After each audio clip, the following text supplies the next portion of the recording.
Hey, what's up, everyone? Welcome back to the Fat Muscle Project podcast. I'm John Gorman, one of your hosts today. We got Lisa Franz in the house. Lisa, what's going on? How are you?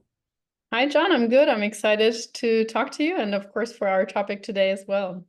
Yeah, this is something that's been highly requested. I know I have spoken on this topic at numerous conferences and numerous podcasts over little bits and pieces of this, but really what we're going to do is put together a whole lecture presentation. We're about to share the screen here and show this PowerPoint presentation on how to maximize testosterone levels for physique enhancement.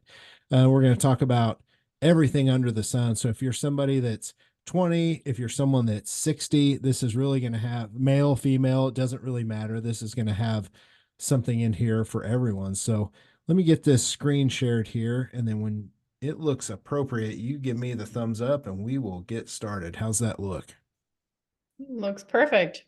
Okay, so as I said, the topic today is maximizing testosterone levels for physique enhancement. And just a little bit about me, real quick history. It's about 17 years now, actually. I own Team Gorman. I'm a diet coach.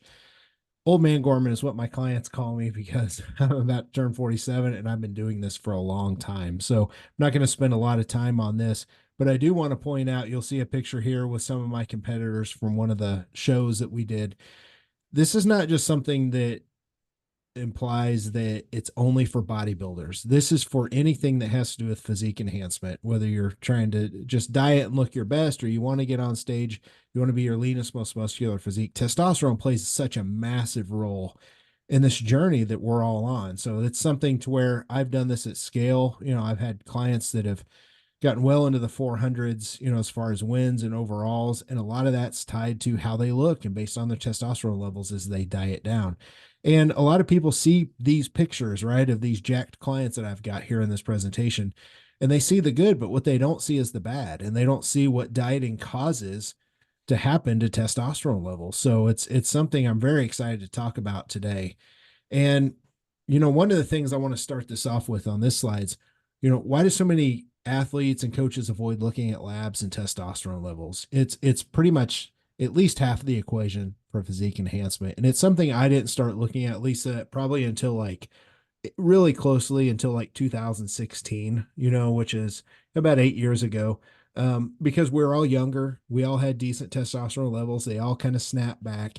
And then as you get older, you start to notice a correlation to where your testosterone's lower, and you do get your labs done, whether it's for health and work or just whatever. And you see this decline. I didn't start paying attention until a little bit later on. But if you're in the physique enhancement coaching realm and you do what we do, understanding testosterone levels really kind of sets everything up. You set your clients' training and recovery up based on testosterone levels. And if you're not looking, it doesn't mean that you're wrong. It just means you don't know as much as you could possibly know. And it's just another tool to have in the toolbox. It doesn't mean you're trying to be a doctor. It doesn't mean that you're trying to, do things that are outside of your realm. It's just more information for you to know. So good coaches they'll learn both, right? They'll learn to look at labs, they'll learn how to apply their coaching uh, technicalities and everything that go with the labs. So the first thing I want to start off with is total test and free testosterone. This is really the big two. And for those people that don't understand what testosterone is, it's a sex hormone that helps regulate sex drive, bone mass, fat distribution, muscle mass and strength, recovery.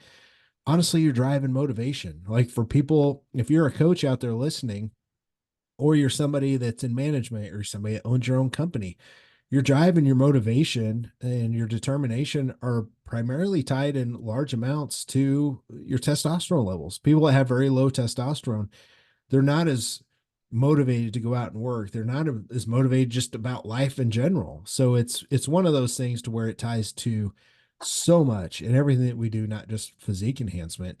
It's also tied to production of red blood cells and sperm for men. Like if you're trying to have a kid and you have a low T, it's something that you definitely need to have checked and take into account. Now that's your total testosterone. Free testosterone, this is where it gets a little bit interesting.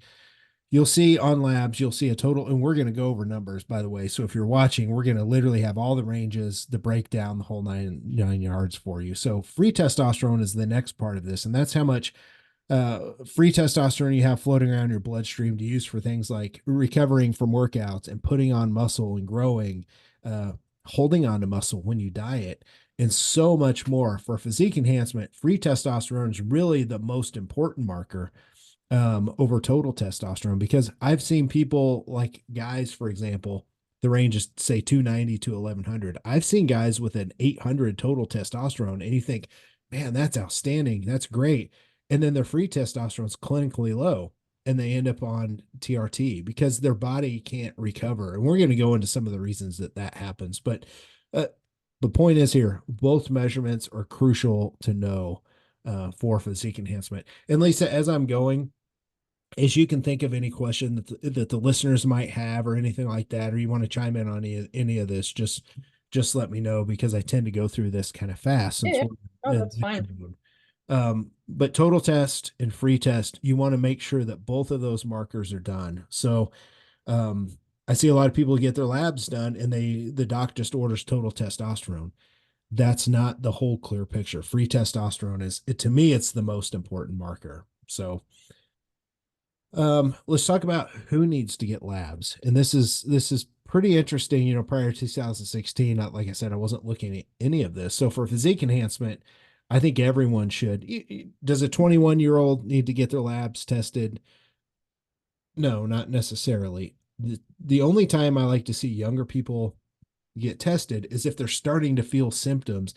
And there are people that have genetically low testosterone. Like I've seen 23-year-old guys with a testosterone of 290, and it's just part of it, right? So if they start to feel those, but for physique enhancement purposes, it's nice to know your total and your free testosterone.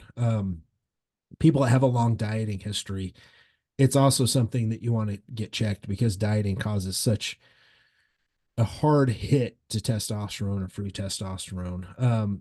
People who compete and get on stage, this is crucial. You notice I have that in red, the word crucial. If you get on stage, your ability to grow and recover, improve from one show to the next, and grow in the off season, and how much muscle you hold on to. If you have low testosterone and you're trying to be a competitive bodybuilder on stage, you're literally going to spin your wheels. You will spend I've seen people spend decades not improving, and it could be low testosterone. They just didn't even know it, because competing is actually one of the most unhealthy things you can do with your hormones. So it's very, very crucial. If you compete and get on stage, natural or assisted, which we're going to touch on both sides here, it's very, very important. Um, People who diet often, regardless of why. So even people that are either chronic dieters or, I mean, let's be honest, January rolls around, we all kind of get in that mode. We're like, all right, shit, it's time to tighten it up a little bit. Everybody's motivated. It's a new year. Like, there's nothing wrong with that. Don't let anybody give you a hard time. But every January, as coaches, our wallets start to get a little bit thicker, because people hire us because they're all ready to go, right? Or summer's coming, right? And there's nothing wrong with this. It's like, hey, I want to look good on the beach. I just want to look good in the summer. I've got multiple clients that they don't need to diet for anything outside of, they just want to feel and look better in the summer. Nothing wrong with that. It's not like we're going to do anything. But if every summer you're getting ready for the summer, you need to check your testosterone levels, because that is still chronic dieting. Maybe not at the level of competing, but it's still definitely going to play a role.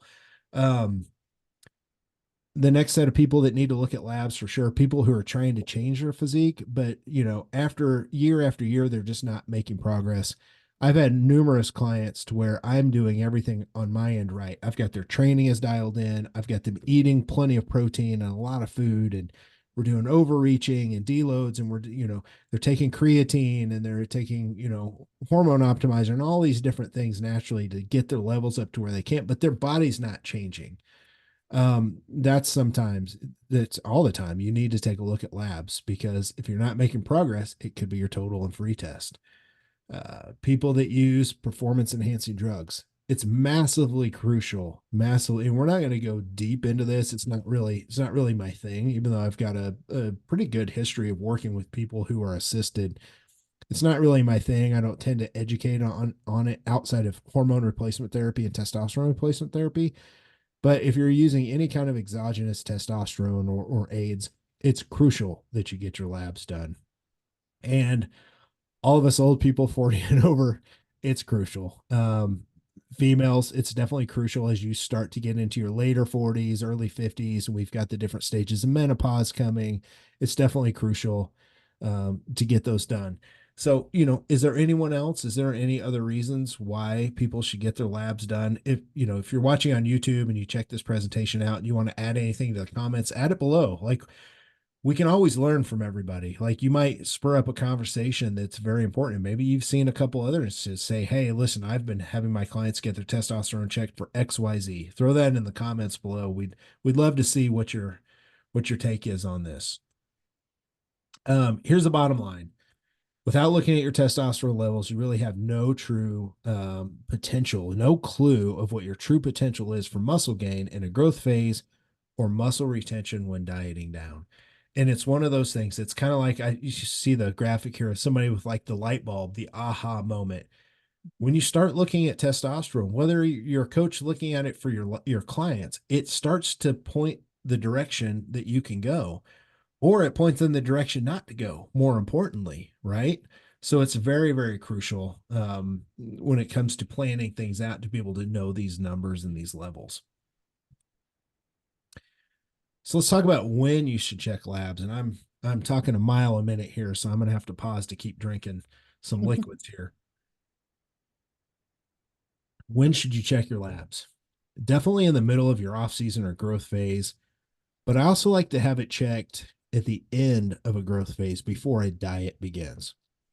And the main reason is you can go through a growth phase, everything can be good, but life hits, cortisol's high, your testosterone levels, maybe they're not optimal, and you want to turn around, or you're just getting older, right? Maybe you spent 2 or 3 years not dieting and you've gone from 47 to now you're 50 and you want to diet, because everyone that wants to diet when they turn 50, they want to look their best at 50, right? Well, before the diet starts, you need to check your testosterone levels, because if your testosterone's low, you don't want to diet. We're going to get into the details on that later. The other times that you should check are, I like to wait 4 to 5 months after a dieting phase. That's a very hardcore dieting phase, like a competition prep, or someone that's dropped, say, a Gen Pop client that's dropped like 50 pounds, right? We've dieted for like, 20 weeks or maybe 6 months.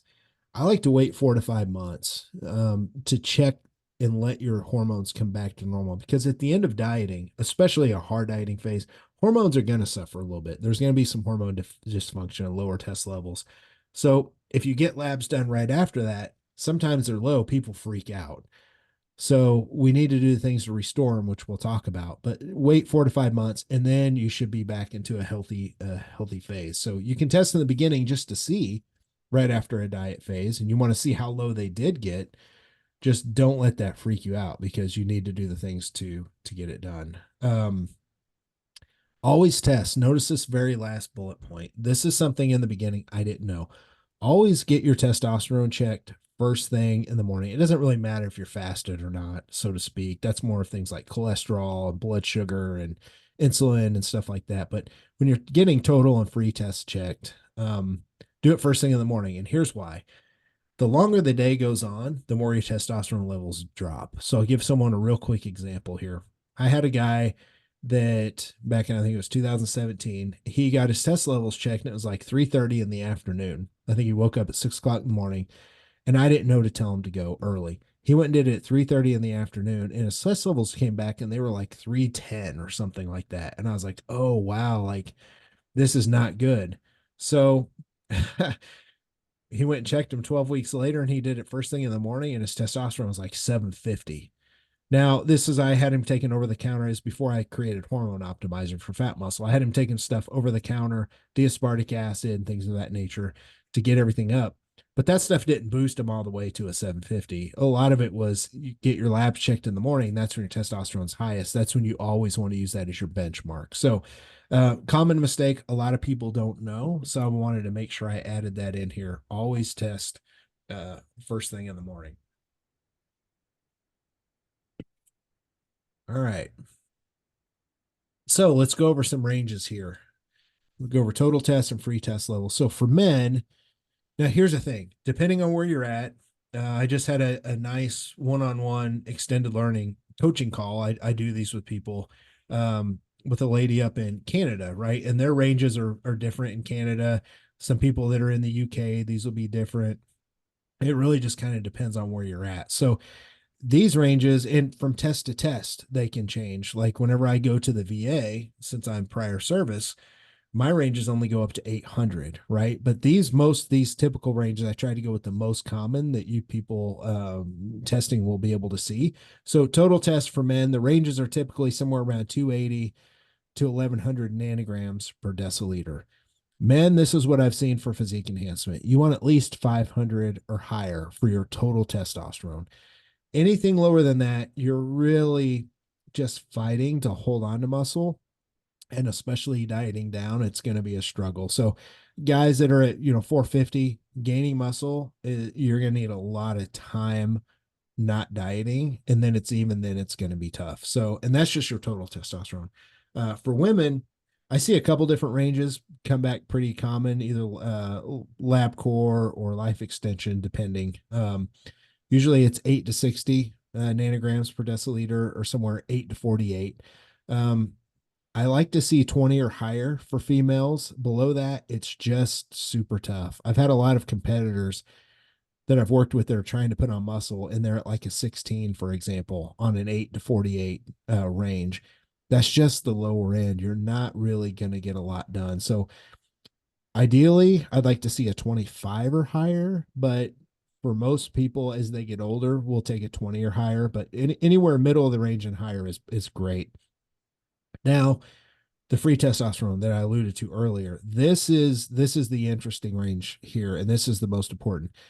Free test for guys. Here's a good example: a 4.1 to 23 nanograms per deciliter.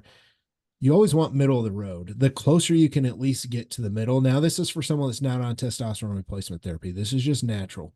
Anywhere middle of the road is a good range. So I like to at least see, somewhere in that 12 to 18 nanograms per deciliters for guys. Somewhere in that range is acceptable for muscle gain and retention.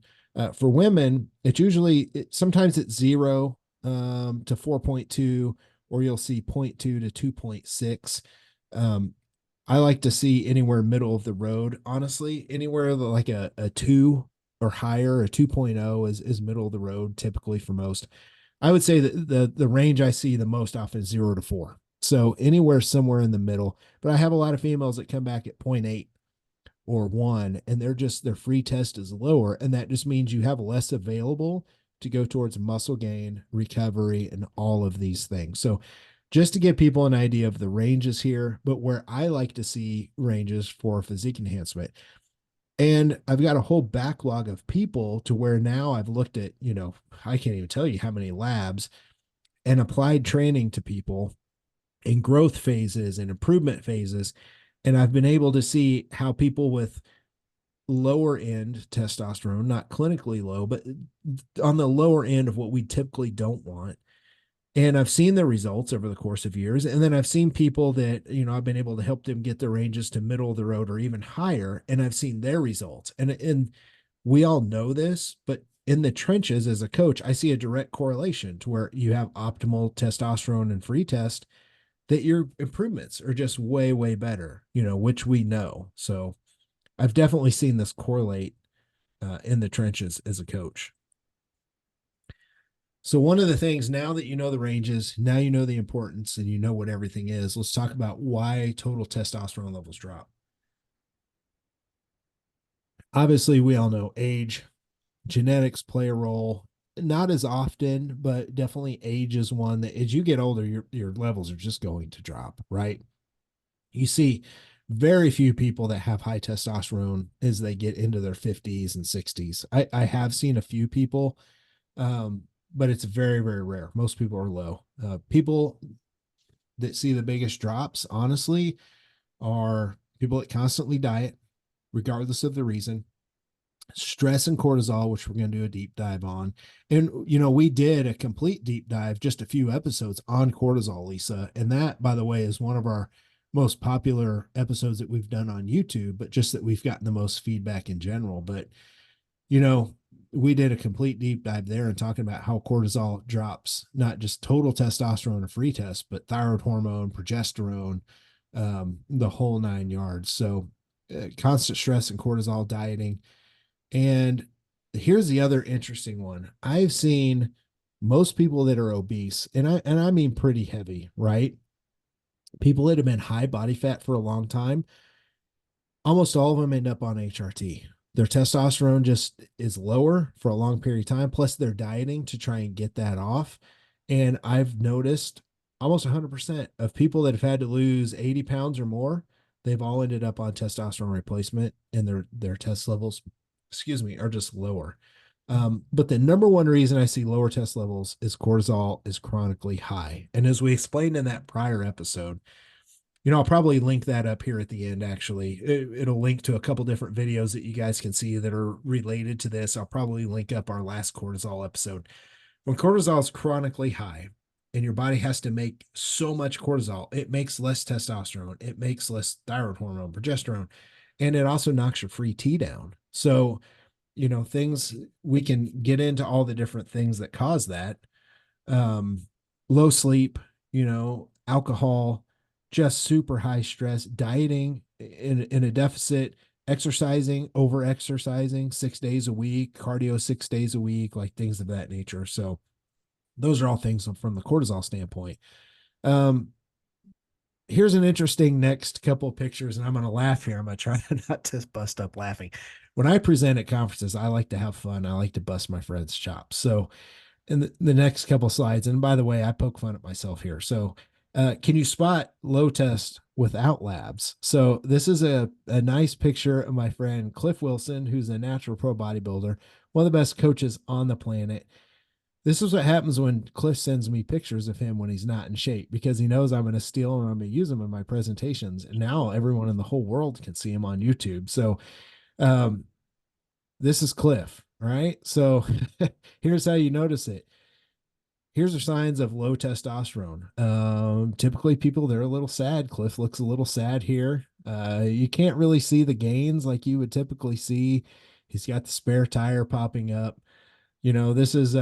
This goes over a lot more funny when there's a crowd of about 200 people and Cliff's sitting over there to the side waiting to present next, and I can bust his chops like this. So if you guys ever want to show up to one of our conferences, we do like to have a lot of fun with people. But in all seriousness, this is actually what people do see. Now, what most people don't see is this was Cliff when he actually got really sick. So I'm kind of an asshole for posting this, but it's okay. Like, nothing's off limits with Cliff and myself because he gets me just as much. But you will see, your muscle, you're not seeing the gains go up. You are a little bit more emotional. You're just not as motivated. You're a little depressed. You do develop a little bit of a spare tire, and body fat can go up. Um, but it's interesting because, and here's the real stuff that I want to point out. Why do total test levels drop as we continue this on? Lower body fat levels, even staying too lean, means that your testosterone levels may stay down, right? So body fat levels do dictate a lot of testosterone, a lot of other hormones, right, in people. So if you stay too lean, test levels tend to drop. So like when somebody diets for a show and they get very, very lean, their testosterone drops really low. I reverse dieted people once they've gotten shredded, and I've kept them very, very lean because they wanted to stay that way. And lo and behold, 20 weeks later, their testosterone's still low, even though they're eating a ton of food and time has gone by. The fact that they're super, super shredded, overly shredded, their testosterone stays very, very low. So, and then chronic dieting. Like, we just see a lot of people, they don't spend enough time getting their calories up. Lisa, I would say out of a lot of people that come to us, even in the Gen Pop world, I would say this is a problem, wouldn't you? Yeah, definitely. No, I can see the same things that people just constantly all year round try to stay too lean, or just, I guess, the point that you mentioned earlier with regards to sleep, as well, like stress and just wanting to be too lean. Those will be the two biggest markers. Yeah, it's just we have a lot of people that they're just constantly yo-yo dieting. They're in and out in the Gen Pop world, right? Um, bodybuilding is a choice. It's a yo-yo dieting choice, I would say. You're just not yo-yo dieting mentally. You're just choosing to diet up and down. So here's the other interesting thing. I see many natural competitors end up on hormone replacement therapy, testosterone replacement therapy. I see more people trying to diet and do it the healthy way that have done it too much. I see them end up on testosterone replacement more than I see people who have used steroids. And because when you use anabolics, testosterone, it shuts down your natural production. And over time, when you come off of that stuff, your testosterone levels aren't going to come back up to normal. And definitely not as easy. So you end up on testosterone replacement therapy.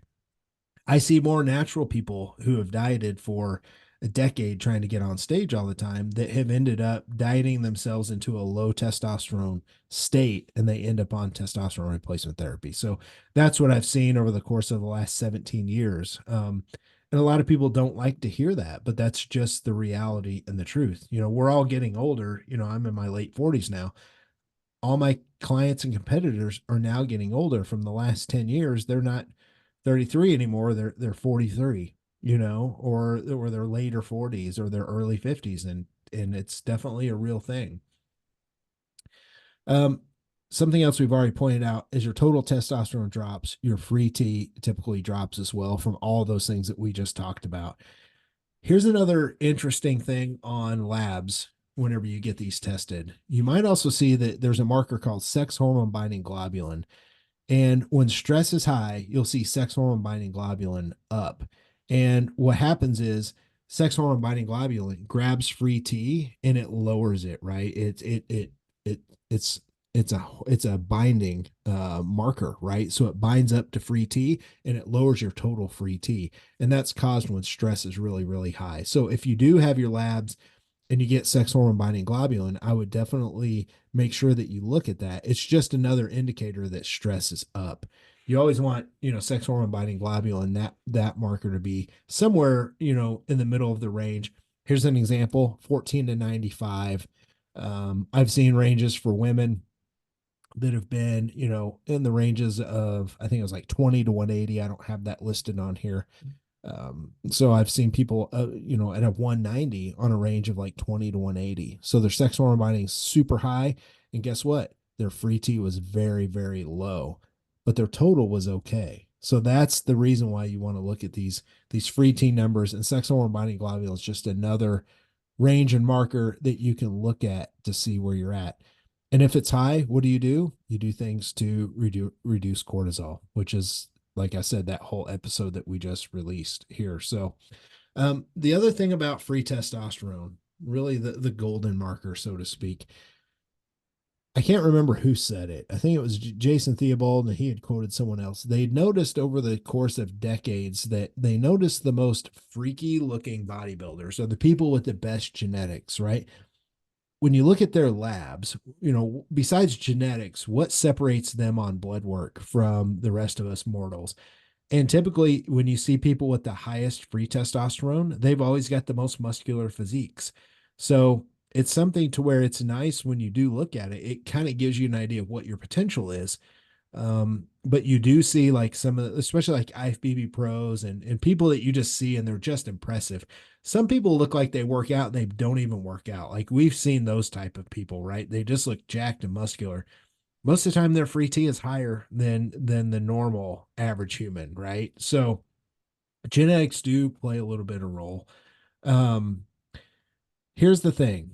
The lower your free T, the less muscular you're going to look and the ability to have to gain muscle. But also when you're dieting down, I see people that have a low free T when they do diet down, they kind of just wither away. And it's just one of those things to where they lose muscle so quick because you have to have a decent free T to hold on to muscle while dieting down. So I see them just kind of wither away, and they do get a little leaner, but they just get a little softer too because it's almost like they almost have like a hollowed out type look. Um, Not skinny fat, but you just don't look as impressive as you want to, and that's because you're trying to diet down with a low free T. So let's talk about just dieting in general with low testosterone levels, and we'll talk about the mistakes to avoid. And I've made many of these. either as myself, which I'm about to point out in the next slide, or with clients. If you're going to diet down and your total test and especially your free test aren't in the good ranges, you're not going to have the testosterone to support muscle repair and recovery, especially in bodybuilding. Remember, the goal is to be as lean and muscular as possible. So you want a healthy total and free T to support recovery and holding on to your muscle. So if you think about it, dieting means that you're under recovered. So we have less calories that we're taking in. We're at a deficit, right? So you're under recovered. And over time, when you diet, you're under recovered so much. If you don't have the testosterone there to help you recover, you're going to lose muscle. So the number one way that I see people, and Lisa, you're probably the same way, and you've probably seen the research. The number one way we see people diet and lose muscles if they don't eat enough protein. Well, everyone listening to this is probably eating enough protein. Like we've constantly made that our flag that we stick in the ground, and high enough protein is always the base of all the diets that we put together, right? So we know that base is covered. And we know people aren't just starving themselves and doing hours and hours of cardio, at least on our end, right? So like we're trying to cover that base. So what happens when people are doing all the things right, but they lose a ton of muscle? This could be the thing that they're not paying attention to because they don't know their labs. It could be low total and free T. So we just see a lot of people end up a smaller version of themselves with less muscle. So I noticed this last bullet point here. I turn clients away if they want to compete and they have low free T or low total, and I have them go work with someone else because at the end of the day, I'm not going to be able to get them the look that they want, and that reflects on me. So here's a skinny fat picture. Here's a fat picture and a skinny fat picture of me trying to diet on low testosterone. This was 2019. I was trying everything I could to bring my testosterone levels up, and lo and behold, I was 225 pounds on the left and I was 225 pounds leaner. I should have thrown in a current picture of me at like 203, 225 pounds on the left, 200 pounds on the right. My testosterone was 390 to start on the left, and I should have never started dieting with a 390 because even though it was technically in range, it was the lower end of the range, like we've been talking about. I dieted. I didn't even get that lean, and my testosterone dropped all the way to 190, which is like what a 70-year-old would be. And if you notice here, I'm not really a ton leaner. I'm just a little bit smaller version, still higher body fat version of myself, to where now at 203 pounds with a healthy testosterone levels, like I'm way more muscular. I look a lot better. And this was only 4 years ago. So there's Can just a, I just yeah, throw a question here? How yeah, did you feel in that right picture? Like, because of course we've been talking about, you might be a bit more sluggish, etc. But like, how did you honestly feel? yeah. So on the left at 390, I was so used to having a testosterone level around there. I felt like that was normal. So it's one of those things you never know how bad you feel until you feel good, right? So we'll Mm. get to that in a minute because we'll talk about hormone replacement therapy. On the right at 190, I remember this picture. It was August of 2019. I'm really weird with numbers and dates. I can remember those forever. And I remember being in the gym training, and I felt like my joints and tendons were just going to snap. And it's Oh, not wow. like I was training heavy. I was just training, right? Just like, 15 reps on tricep extensions. I felt like my elbows were going to snap, and literally felt like a feeble old man. Sex drive non-existent. Motivation, I'm a pretty motivated go-getter. Like I love business and all those things. I just felt like the room was dark and stormy, and it was just kind of dim outside, just kind of that meh type feeling. But physically I felt awful. And when I took this picture, Jason Wells took it of me. I'll never forget it. When I took this picture, I had not really paid close attention to myself. I'm like, I'm 25 pounds down. I know what I've looked like at 200 pounds back in 2014. I'm excited to peel my shirt off and take the picture. And when I did, and I looked at them side by side, that's when I thought, I'm not doing this right. I'm not doing it right at all. So went back and monitored my test levels, and there they were at 190. I was like, oh, geez, I should never have started to diet. So, Well, thank yeah, you for sharing that. Yeah, just I was just curious from a feelings perspective. yeah, it's one of those things. We'll get into the TRT here in just a minute. So how do we fix low testosterone? Cortisol, like I said, is almost always enemy number one. So if you want to see what your cortisol looks like, the best way to do it's with a 4-point saliva test. Now, when you get lab work done and you see your total and free T and everything else with blood, excuse me, you can certainly see the cortisol readings first thing in the morning, but that's just one snapshot. So that only tells you your cortisol in the morning. So I like to, if someone really wants to see where their cortisol's at, get a 4-point saliva test. You can get there's all kinds of places you can get them. Life Extension is a perfect example. And you want to look at ranges at AM, at noon, in the evening, and at night. And here's the ranges that you want to be in, right? So when you get this done and you get it back, you want to be somewhere in the middle of all of these ranges. And when cortisol is high, you'll typically, there's all kinds of different ways you can see it high. You can see it high in the morning, and that's not awful as long as it tails off and it drops as the day goes on. That's normal. Sometimes you'll see somebody normal in the morning and then you'll see it stay higher in the evening. And that's when you'll see it do things like interrupt sleep, which messes with your recovery and it keeps cortisol even higher. So get a 4-point cortisol. We'll probably do a deep dive on cortisol at some point as far as like testing and adrenal insufficiency and stuff like that, adrenal dysfunction. But there's your ranges there for AM, noon, evening, and night. And just you want to be somewhere in the middle. And it really depends on the brand of the kit, right? So like it will give you the ranges. So you just want to make sure that you're somewhere in the middle. If you're outside of those ranges, that tells you, okay, cortisol's high. It's affecting my testosterone and my free test. I always like to start the root of the problem. Okay, you don't just throw a bunch of supplements and everything and things of that nature. So if you go back and listen to our cortisol episode, we really touch on a lot of these. But to save you time going back, just to hammer on some of these, um, as soon as you lower cortisol, your testosterone and your free tests start to rise. So deload weeks are one of the most important things that people can do. If you're somebody that's just hammering like crazy in the gym and doing cardio and you're just push, push, push, push, make sure that you do deload weeks because a deload is really a cortisol reset. It's you give your cortisol time to drop and reset. And if you never take deload weeks and you're always just grinding yourself into dust, basically, you're literally going to constantly have elevated cortisol levels. So deload weeks are important. People freak out because they think if I don't train, I'm going to go backwards. You actually look better and feel better after a deload week. I like to tell people, train at an 8 RPE on a scale of 8 out of 10, basically train 80% to failure and scale back your training to 1 to 2 days. And for that deload week, scale back and just train for 1 or 2 days of that week.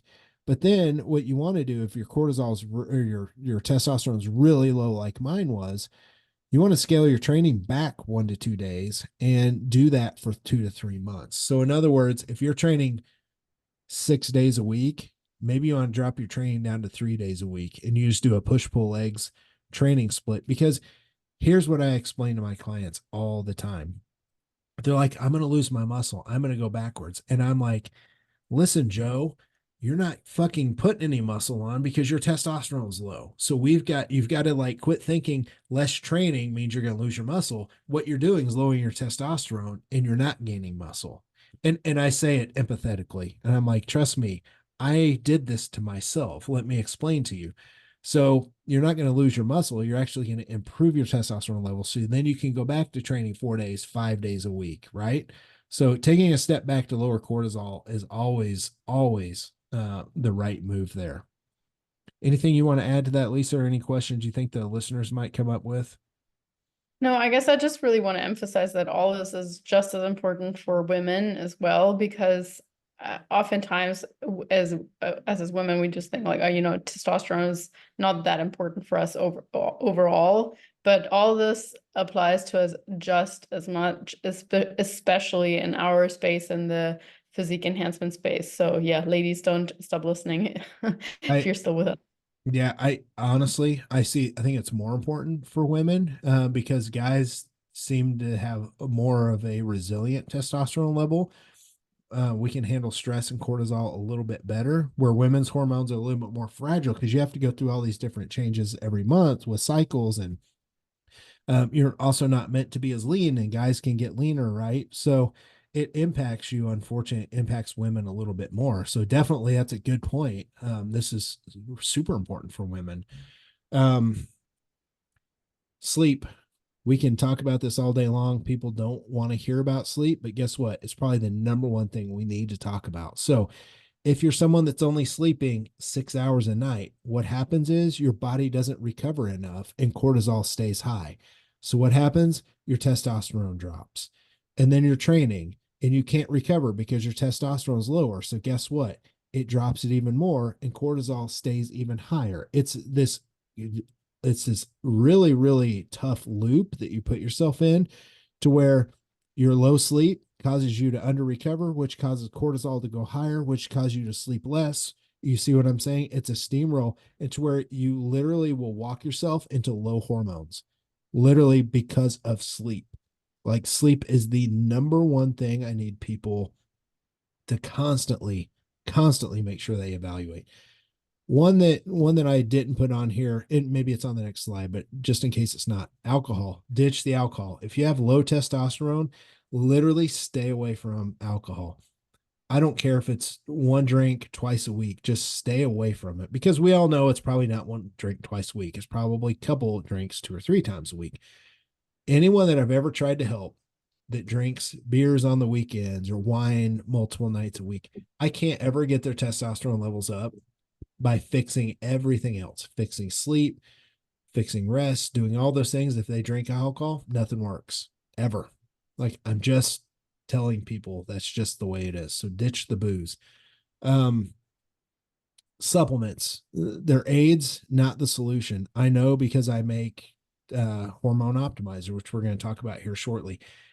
All these things have to be fixed at the root level. Notice I haven't started just throwing a bunch of supplements, and I own a supplement company. We're talking about fixing your normal practices, right? So that's the super, super important thing. Um, there are a lot of ingredients. We see a lot of researchers talk about testosterone boosters don't work. Well, that's because they're testing a testosterone boosting product, but they're not controlling for cortisol. You can't test a product and do the research, but not also look to see if cortisol has gone up or down. Because if somebody does something to make cortisol go up or down, it's gonna drop testosterone levels, right?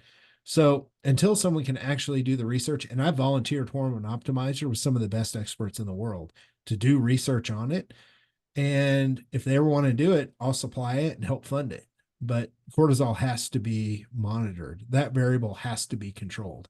If not, you just can't test some of those products. So here's a prime example of someone who did all the things right, took enough time off, got enough sleep. A client of mine named Charlie, natural client, by the way, went from 155 pounds to 180 pounds, ended up winning a pro card. I'm trying to remember. I think he won a pro show. I'm pretty sure his pro debut. So very, very impressive. 2 years of off season here, from one show to the next. And by the way, this 180 pounds was not him stage lean. This was him at the end of his off season. So he did really, really well by doing all the things we talked about and using some natural supplementation. Um, and here's the one that we make real quick for anybody that's interested. For a testosterone booster to work, and this is why a lot of them don't work, they need to work with the systems of the body. They need to work to lower cortisol. And that's why I put ashwagandha in there. Ashwagandha KM66, a nice heavy dose of that, 600 milligrams. You can't just use cheap ashwagandha off the shelf at Walmart. Like, you just can't, because Sensoril is another good one that's in Jason's product, Cordy's with New Ethics. Sensoril ashwagandha is very good. KM66 to me is the gold standard. It costs a lot more money, but I put that in there to lower cortisol. Rhodiola does the same thing. But then you also put things in there that boost total testosterone, like D-aspartic acid, and things that boost free T, like boron, right, in the appropriate doses. So when you take a supplement like this and you combine it with getting enough sleep and recovery and doing everything like this, I've seen quite a few people, and you'll see here if you're watching on YouTube, their testosterone has gone up. So here's a client of mine from Arkansas. Their total testosterone was 371. This was back in May of 2020. After taking hormone optimizer and fixing all the things, sleep, no alcohol, anything. Their testosterone went from 371 to 653. Mm. So, and that was a nice jump there that they saw. A couple other people here. Let's see. Total testosterone was 458 and free was 10. Let me see, because I believe, oh, this is actually Jacob Klessens. This is our guy here that he was the very first person to test Optimizer. So this was him in the off season, and I've got some cool pictures to show with this. This is him in the off season, 458. He's dieted for a lot of shows over the years, natural, right? And we wanted to test his testosterone and then run this for 8 weeks. So he was at 458 in the off season, eating a lot of food, not dieting, a lot of time off. He was 458. After 8 weeks, he jumped up to a 595. And Wow. yeah, that was a nice indication that, hey, this product works when everything else is controlled. Cortisol is controlled, sleep, recovery, like all those things are good. You add in somebody that, that going back, he was at, 458. That's not low, super bad, but it's not where we want. So, like, then we got him up to a 595. That is much better. So, Well, especially in 8 weeks, that's not a long period of time at all. 8 weeks for improving by, 150 sort of. yep. Yeah, that's typically I like to retest everybody after 8 weeks. Um, but the interesting thing is here, we'll talk about his peak week, right? So that 595 is what he went up to, then he started prep. Now, his test levels during peak week only dropped to a 535. So he went from his test levels during his peak week were higher than he was in the off season without taking hormone optimizer. So if you see the picture of him here on the right, he's completely shredded. He's a natural pro. And look at his test levels before optimizer in the off season on the left are 458. On the right, it's peak week and he's 534. Here's the thing I remember. He showed up at the office. He was in charge of shipping at the time. And it was peak week. He's like, "Hey, this is crazy. I feel good. My sex drive's normal. I don't feel like walking death. All of these things happen." He's also gotten better. Prep didn't have a lot of cardio. His sleep was good. Like life stress was down. He wasn't in college anymore or anything like that when he was, so all those things were controlled, but Optimizer was also in there to help. So it's just kind of a nice 1-2 punch. Now, typically during peak week, I'll see guys that get this lean, their testosterone will drop to 100 or less. Like that's very common to be that lean. Excuse me. So I'm not promising everyone's going to walk around with a 500 test level, but I've seen this numerous times with my clients. And it's one of the reasons why if they're going to diet for a show, it's a mandatory supplement to keep in. And then I'll try and control cortisol the best I can after that. So that's just another snapshot of his labs during peak week.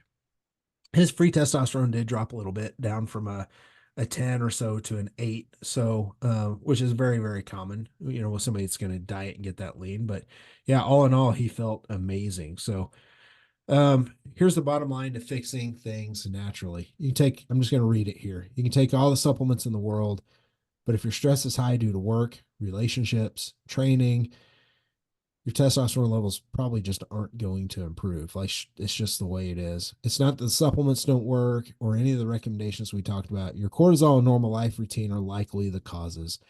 And sometimes that's okay. And we can't fix a stressful job or kids or, setting off messes in the house or, divorces or relationship issues or just any of that stuff, like, or seasons of life, right? We get that. But if it's going to be chronically high, it's going to be so hard to improve your testosterone levels. Um, I've had 9 out of 10 success rate with clients, but the 1 out of 10 is always something that's unchangeable, or it's the one thing I didn't talk about in the slides, but I brought it up earlier. It's alcohol. It's definitely either the one thing that's unchangeable, like a bad season of life, or it's alcohol. And then most of the time, little improvements are made with people that are type A go getters, right? Entrepreneurs, nurses. Unfortunately, I love our nurses. They are the hardest cases. And I'm talking about bedside nursing, right? Where they're on their feet 12 hours and they're working overnight some weeks and like all these different things. Their cortisol so high. I It's think just, yeah, I would just throw in like first responders there as well, there like you from go. personal Yeah. experience, in terms of working in the police, and I've worked with firefighters before also. Very difficult. Very, especially if they have a changing shift roster all the time. And that just for me, like, I mean, you mentioned the person that you find hardest to work with or to see improvements with. And for me, that would be just in general, a person that doesn't make changes to their sleep. I have one client, I feel like we have been more or less spinning our wheels in circles over and over and over for probably 4 years now. And it's just because she's not making any changes to her sleep, and she sleeps about 5 hours on average.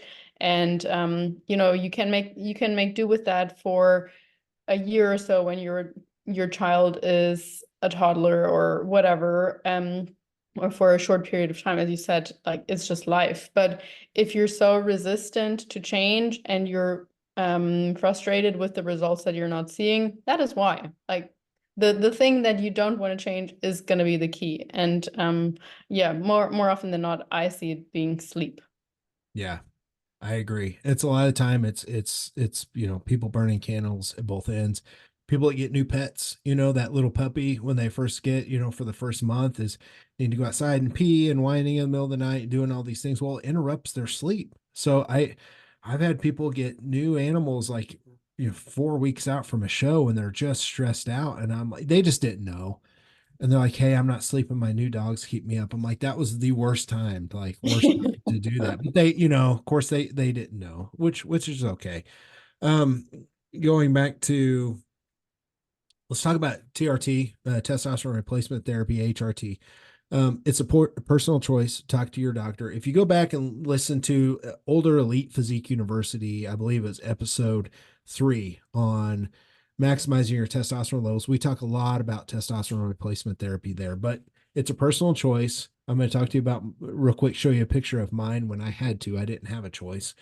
But I recommend first trying everything to get your natural levels as high as possible and see where they settle out, kind of like I did.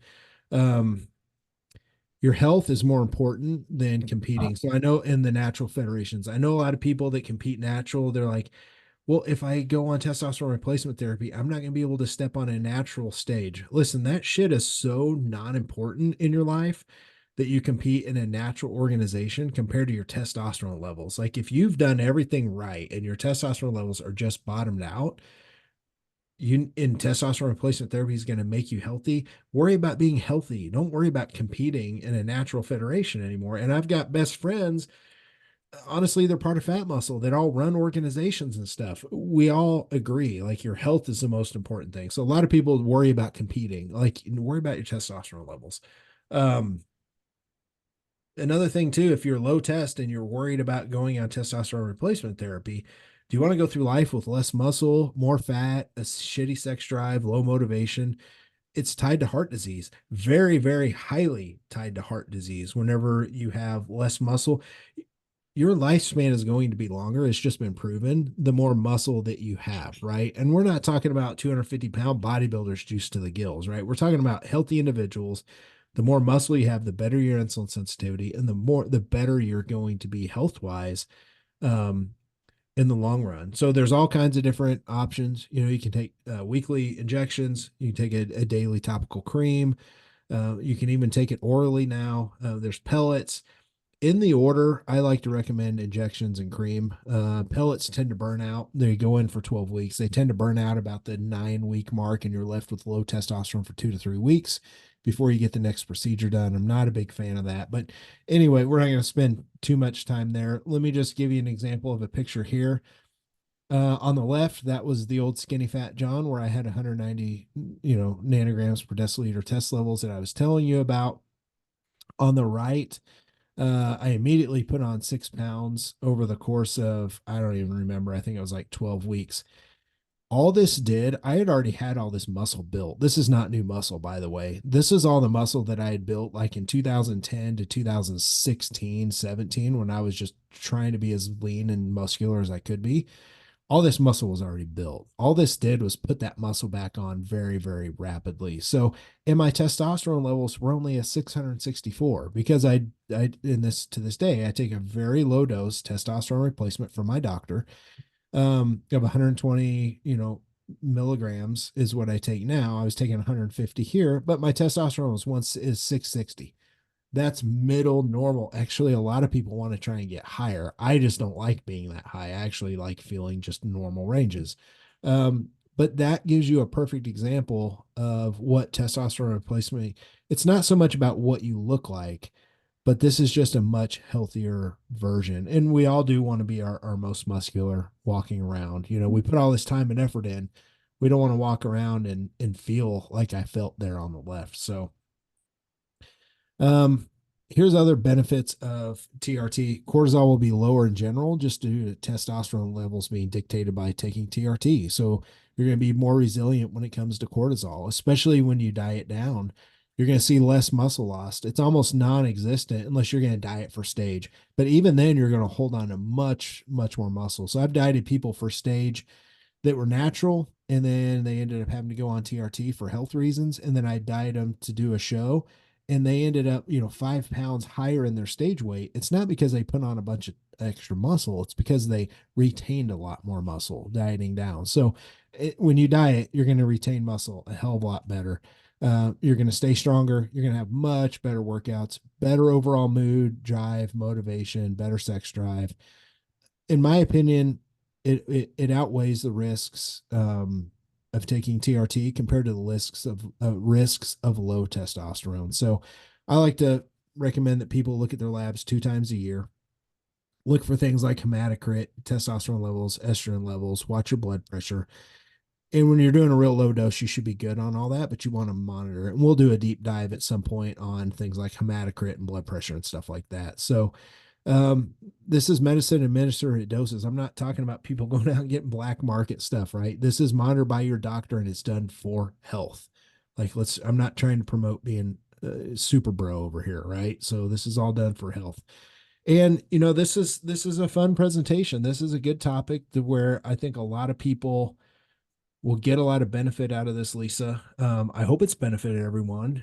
Leave your comments, questions that you have below if you're watching on YouTube, or anything you want to send to us. You can look at the show notes. You can see my email and Lisa's email there, even if it's just different topics that you want to hear about or anything that you'd like to share with us.